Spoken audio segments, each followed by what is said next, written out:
Flirter avec les femmes est en réalité un jeu d'enfant. Mais cela ne fonctionne que si tu comprends ce que Machiavel savait sur le pouvoir et la persuasion. Il existe 3 types d'hommes, ceux qui finissent dans la friend zone, ceux qui semblent désespérés et ceux qui maîtrisent véritablement le jeu psychologique de la séduction. Lequel es-tu? Si tu ne sais pas comment créer de l'intrigue et de la tension émotionnelle, elle ne te considérera jamais comme une option sexuelle. Alors, aime cette vidéo si ce type de contenu te plaît, et passons aux choses sérieuses. Avant de te révéler ces secrets que Machiavel aurait appliqués avec brio dans l'art de la conquête, tu dois comprendre pourquoi tu échoues encore et encore. Imagine cette scène dévastatrice. Tu es avec cette femme qui te fait rêver. La conversation se déroule parfaitement. Elle dit « J'adore ce film ». Tu réponds « Oui, la cinématographie est incroyable ». Vous parlez de votre travail. Que fais-tu dans la vie? Je suis ingénieur et toi? Des projets pour le week-end? Peut-être aller au cinéma. Super, moi aussi. Vous rigolez ensemble. Tout semble aller pour le mieux. 2 heures plus tard, lorsque tu essaies de faire le prochain pas, elle te dit avec un sourire gêné. Tu es un grand ami, ou commence à répondre à tes messages de plus en plus tard, jusqu'à disparaître complètement. Est-ce douloureux de reconnaître cette expérience? Le problème n'était ni ta personnalité, ni ton physique, ni ton travail, ni ton compte en banque. Le problème était que tu as maintenu une conversation complètement asexuée, sans étincelle, sans tension, sans polarisation, sans intention claire. Et voici la vérité brutale qui blesse les égos. Tant que tu continues à lui parler exactement comme tu le ferais avec ta sœur ou ton collègue de travail, elle te cataloguera pour toujours dans cette même catégorie. Tu rentreras chez toi, seul et frustré, te posant des questions sur ce que tu as fait de mal, tandis qu'un autre homme, qui comprend les règles de ce jeu psychologique, l'emmène ce même soir. Car flirter n'est pas un divertissement innocent, c'est du pouvoir dans sa forme la plus pure. C'est l'outil qui communique clairement ton intention sexuelle et te distingue instantanément des milliers d'hommes sûrs et inoffensifs qu'elle rencontre tous les jours. Sans ce signal indiscutable, tu es complètement invisible en tant qu'option romantique. Machiavel comprenait qu'à chaque conquête, tu dois établir ta position dès le premier instant. Flirter fait exactement cela. Cela marque le territoire émotionnel et sexuel. Si tu sens que tu as commis cette erreur fondamentale, abonne-toi à la chaîne, car ce qui suit va complètement transformer ta manière d'interagir avec les femmes. Mais attention, car la première erreur technique que commettent 90% des hommes en essayant de flirter peut détruire tout ton progrès en quelques secondes. Maintenant que tu comprends pourquoi les conversations platoniques te condamnent, examinons la première erreur mortelle qui détruit la plupart des hommes lorsqu'ils essaient de flirter. Erreur numéro 1. Être trop évident. Écoute cette situation réelle. Un homme voit une femme au gymnase avec un top de sport et lui dit directement « Hé, ce top te va super bien, tu es sexy ». Il pense qu'il agit avec courage et franchise. En réalité, il vient d'activer toutes les alarmes de défense chez elle. Pourquoi? Parce qu'être trop explicite tue instantanément le mystère et l'intrigue. Pire encore, cela déclenche ce que les psychologues appellent la défense anti-Zora, ce mécanisme mental qui pousse les femmes à s'éloigner lorsqu'elles sentent qu'elles peuvent être jugées pour avoir répondu positivement à une avance sexuelle directe. Machiavel savait que la conquête efficace requiert une finesse stratégique, pas de la force brute. Dans ses observations sur le pouvoir, il comprenait que les mouvements les plus efficaces sont ceux qui permettent à l'objectif de tirer ses propres conclusions. Voici le secret qui change tout. La véritable séduction fonctionne par implication, pas par déclaration brutale. Regarde la différence dévastatrice. Version évidente et destructrice. J'adore les tops de sport. Tu as un corps incroyable. Version subtile et magnétique. J'adore les femmes qui prennent soin d'elles et vont au gymnase avec des tops de sport. Quelque chose me dit que tu es de celles qui ne se laissent pas facilement abattre. Remarques-tu la différence? La première version la met dans une situation inconfortable, où elle doit te rejeter pour protéger sa réputation. La seconde lui permet de rationaliser que tu parles de sa personnalité et de sa discipline, tout en impliquant subtilement ton attirance. Cela s'appelle la négation plausible. Tu lui donnes une sortie émotionnelle sécurisée. Par exemple, au lieu de dire « Veux-tu venir chez moi ?», tu dis « J'ai une nouvelle table de billard que je n'ai pas encore utilisée. Tu sais jouer ?»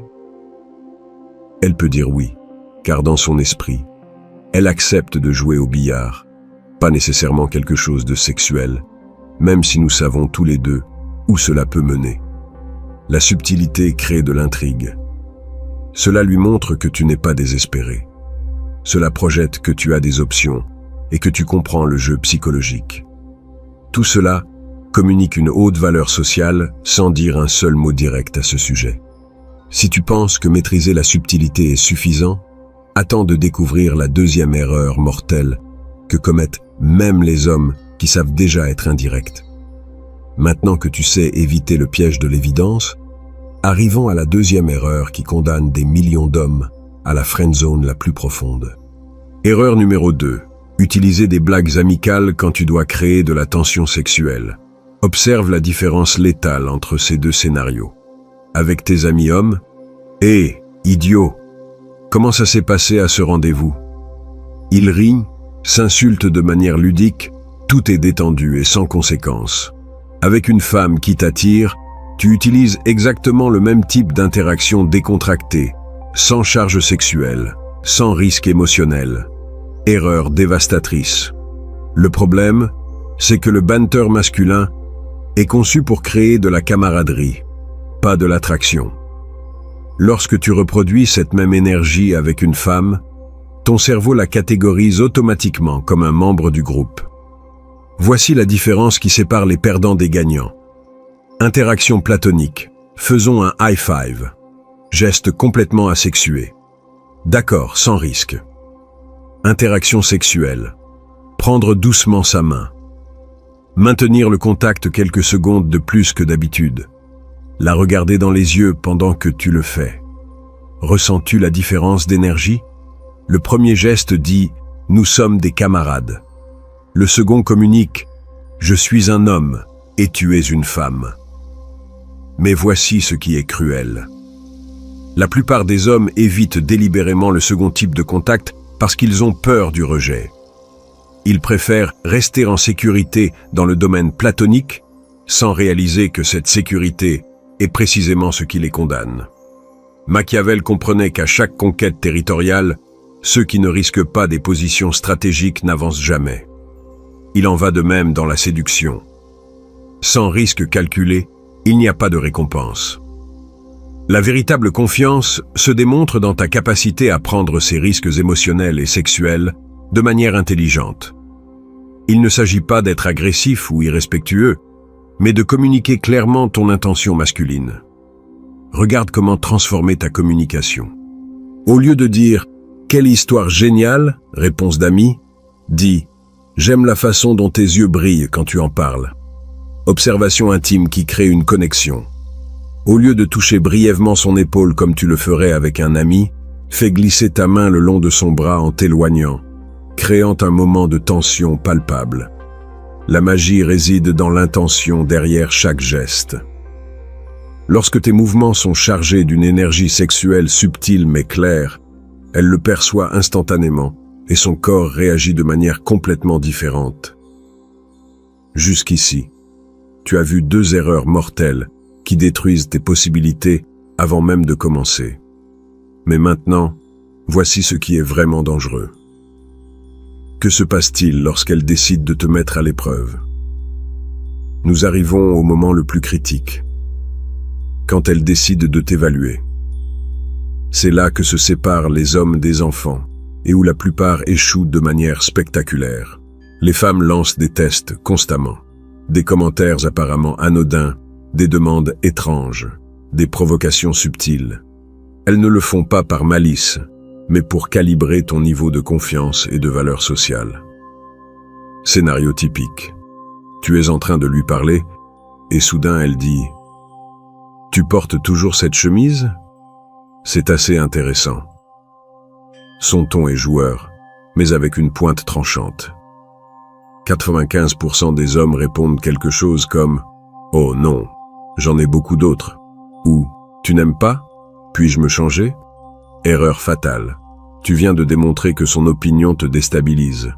Voici la technique qui change tout. Accepte et amplifie. Ta réponse correcte ?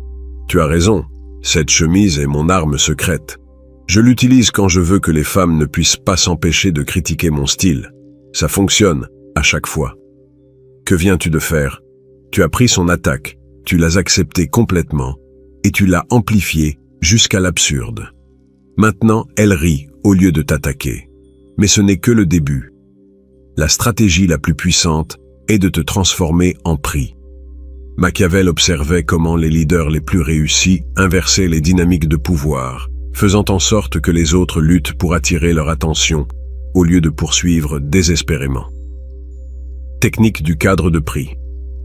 Au lieu de la poursuivre, agis comme si elle te poursuivait. Exemple dévastateur. Elle te dit « Prenons une autre tournée de boisson ». Ta réponse. « Hé, tu essaies de me saouler ? Quelles techniques évidentes, je vais devoir me méfier de toi. » Tu viens d'inverser complètement la dynamique. Maintenant, elle est dans la position de chasseuse et tu es celui qui se défend contre ses avances. Mais voici la technique la plus létale de toutes. Le push-pull. C'est créer une montagne russe émotionnelle où tu alternes entre l'attirer vers toi et l'éloigner. Exemple parfait. Éloigner. Tu es mignonne, comme ma petite sœur. Attirer. Bien que je doive admettre que quelque chose chez toi m'intrigue. Éloigner. Mais nous sommes probablement trop différents. Attirer. Ou peut-être pas. Dis-moi ce qui te passionne vraiment. Cette technique fonctionne parce que Machiavel comprenait un principe fondamental du comportement humain. Nous valorisons davantage ce qui est difficile à obtenir. Quand quelque chose est complètement disponible, nous perdons de l'intérêt. En créant cette tension émotionnelle, elle ne peut pas te cataloguer facilement.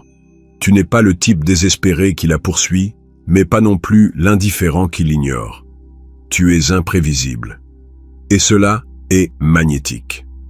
Si tu as ressenti que ces techniques résonnent avec toi, abonne-toi à la chaîne, car tu dois maîtriser ces concepts pour transformer complètement ta manière de te connecter.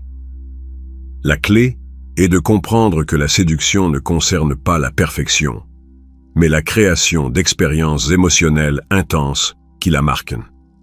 Mais le niveau le plus profond de cette manipulation psychologique va au-delà des techniques individuelles. Maintenant, tu as les outils qui séparent les hommes médiocres de ceux qui dominent véritablement la psychologie féminine. Ces techniques ont transformé la vie de milliers d'hommes qui sont passés de l'invisibilité totale à un contrôle absolu de leurs interactions. La différence entre le succès et l'échec réside dans l'application cohérente de ce que tu viens d'apprendre. Il ne suffit pas de connaître la théorie. Tu dois la transformer en instinct naturel. Si ce contenu t'a été utile, aime et abonne-toi pour plus de stratégies avancées de persuasion masculine. Maintenant, je veux que tu m'aides. Laisse dans les commentaires un conseil pratique que tu as appris sur la conquête des femmes et qui pourrait aider d'autres hommes en difficulté avec ce sujet. Ton expérience peut être la clé qui transforme la vie de quelqu'un d'autre.